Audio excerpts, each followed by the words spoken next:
حضرت محمد صلی اللہ علیہ وآلہ وسلم اور ان کے خاندان کے متعلق سوالات۔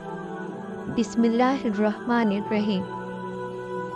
سوال: حضرت محمد صلی اللہ علیہ وآلہ وسلم کب پیدا ہوئے؟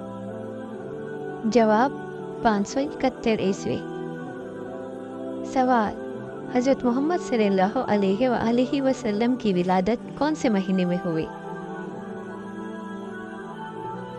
جواب: ربیع الاول۔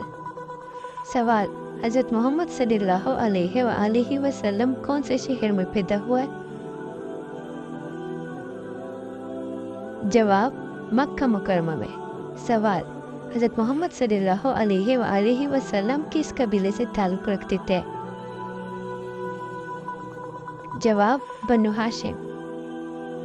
سوال: حضرت محمد صلی اللہ علیہ وآلہ وسلم کا نام محمد کس نے رکھا؟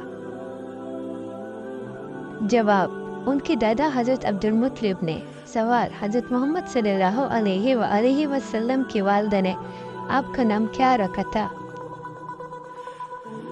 جواب: احمد۔ سوال: حضرت محمد صلی اللہ علیہ وآلہ وسلم کی والدہ ماجدہ کا نام کیا تھا؟ جواب: حضرت آمنہ۔